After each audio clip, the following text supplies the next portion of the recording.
ये बात बड़ी एक अफसोसनाक है कि उनकी आमद से चंद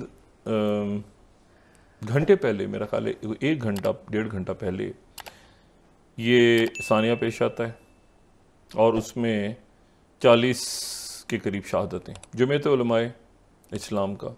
लेकिन उनका जो इस्तकबाल हुआ है, उनको जो वेलकम किया गया है, वो कुछ अच्छे तरीके से नहीं किया गया। यानी हमने तो अपनी सी पूरी कोशिश की कि उनको बहुत अच्छे तरीके से वेलकम किया जाए, लेकिन एक बहुत बड़ा धमाका हुआ है। यानी जो दहशतगर्द हैं उन्होंने ये वेलकम किया इस तरीके से। तार साहब, पाकिस्तान के अंदर चाइना के वाइस प्रीमियर आ रहे हैं आज ही, और आज ही 70 से ज्यादा लोग जो हैं जमीयत के उलमा इस्लाम के, उनके शहीद होने की इतलात हैं। 200 से ज्यादा जख्मी। धमाका स्टेज के बिल्कुल करीब हुआ। धमाके के बाद हर तरफ तबाही के मनाजिर, पूरे पंडाल में चप्पलें बिखरी नजर आई। उधर हम दुनिया से इन्वेस्टमेंट्स की बात कर रहे हैं, घर में धमाके हो रहे हैं।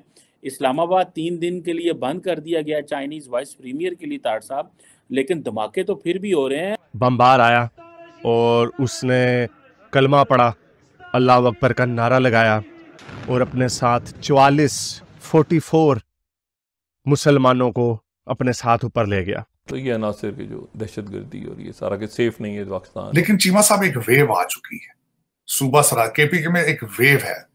पिछले आपने देखा होगा 1 हफ्ते में तकरीबन 3 ब्लास्ट हुए और वो इसमें कामयाब रहे, क्योंकि हर तरफ अब चाइनीज डेप्यूटी प्राइम मिनिस्टर की आमद की, अराइवल की खबरें या उनके विजिट की खबरें पीछे रह गई। ये बात बड़ी एक अफसोसनाक है कि उनकी आमद से चंद घंटे पहले, मेरा ख्याल है 1 घंटा 1.5 घंटा पहले, ये सानिया पेश आता है और उसमें 40 के करीब शहादतें जमीयत उलमाए इस्लाम का एक वर्कर्स कन्वेंशन हो रहा था।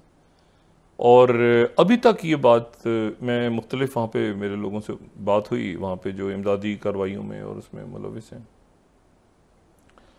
तो ये अभी तक वाज़ेह नहीं है कि इसमें ये खुदकुश हमला था या ये जो है ये कोई बॉम्ब था।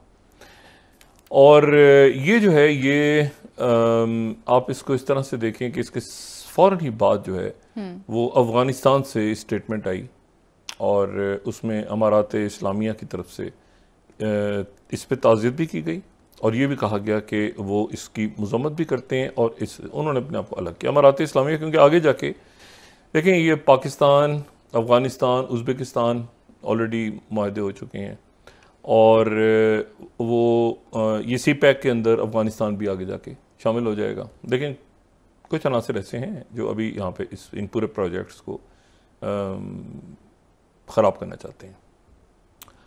ये मेरा तज़्किया है जो कि गलत भी हो सकता है, लेकिन मैं इस वाक़े को आइसोलेशन में नहीं देख रहा। इस वक्त ये ब्लास्ट होना, ठीक है ना, इसका अभी ज़िम्मेदारी किसी ने नहीं ली। यकीनन कोई लोकली होगा जिसने ब्लास्ट किया, लेकिन इसकी टाइमिंग्स, इसका मकसद, ठीक है, और ख़ास तौर पे जब ये कि वो इन्वेस्टमेंट में पाकिस्तान में बात हो रही है कि बाहर से इन्वेस्टमेंट लाई जाए, तो ये अनासर की जो दहशतगर्दी और ये सारा के सेफ नहीं है पाकिस्तान और ये वज़ारत। तार साहब, पाकिस्तान के अंदर चाइना के वाइस प्रीमियर आ रहे हैं आज ही, और आज ही 20 लोग जो हैं वो मारे गए हैं जमीयत उलमा इस्लाम फजलुर रहमान के एक जलसे के अंदर, और सुनने में आया कि 50 लोग जो हैं वो ज़ख्मी हैं।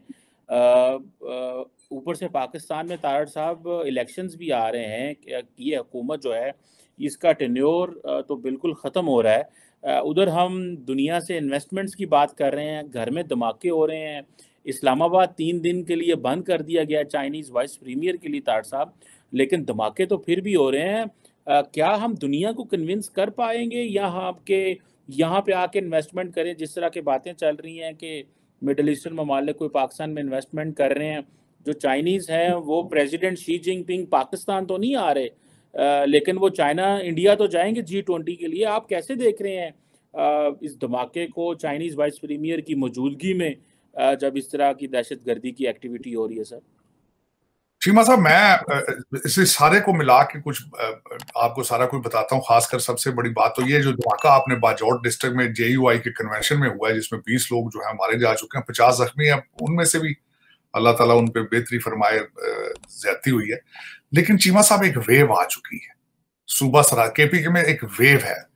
पिछले आपने देखा होगा एक हफ्ते में तकरीबन 3 ब्लास्ट हुए हैं, जिसमें बिलखसूस एक मस्जिद के अंदर, जिसमें अदनान अफरीदी SHO था, मैं समझता हूँ कि अल्लाह ताला उसको जन्नत में जगह दे, उसने बड़ी बहादुरी के साथ वो अंदर घुसा है और फिर वो ब्लास्ट के अंदर, यंग आदमी, very nice handsome looking gentleman, लेकिन इसमें इशारे दुनिया को क्या जा रहे हैं, इशारे क्या जा रहे हैं दुनिया में। दूसरी तरफ आप कहते हैं कि हम एग्रीकल्चर रेवोल्यूशन आएगा, दूसरा कह रहे हैं कि जिस तरह आप कह रहे हैं रिफाइनरी की बात हो रही है ग्वादर के अंदर, $10 बिलियन की सऊदी अरेबिया बड़ा इंटरेस्टेड है और बड़ी मेच्योर हो रही है हमारी डीलें। एयरपोर्ट्स जो है वो ले रहा है, UAE एयरपोर्ट्स लेगा। तो वो सारे जो लोग आएंगे वो किन हालात में आएंगे, कैसे आएंगे। और दूसरा, अफसोस के साथ मैं ये कहूंगा, अफसोस के साथ, कि कुछ लोग इसके ऊपर प्रोपेगेंडा कर रहे हैं कि ये इलेक्शन डिले करने के लिए धमाके कराए जा रहे हैं। कुछ ये भी इसको इस्तेमाल कर रहे हैं अपने सियासी मकासद के लिए। लेकिन इसमें चीमा साहब, सबसे अगर देखा जाए तो इन सारे सर्कमस्टांसेस में नुकसान किसका है? पाकिस्तान का है। किसी सियासी पार्टी का नुकसान नहीं है, पाकिस्तान का नुकसान। और उसमें मैं समझता हूं कि इसको सीरियस क्यों नहीं लिया जा रहा।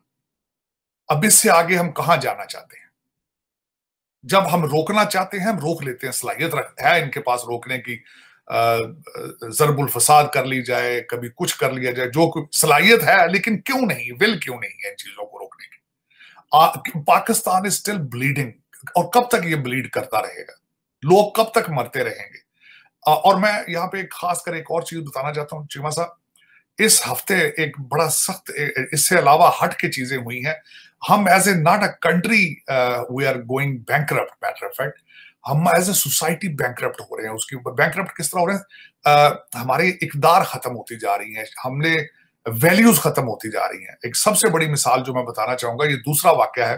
रिजवाना एक 14 साल की बच्ची है, जो कि एक जज, सिविल जज साहब, पहले भी एक जज साहब के घर में इस तरह का हादसा हुआ था, ये दूसरी दफा हुआ है। रिजवाना एक लड़की है, 14 साल की बच्ची। मैं समझता हूं कि उसको जिस तरीके से मारते रहे हैं।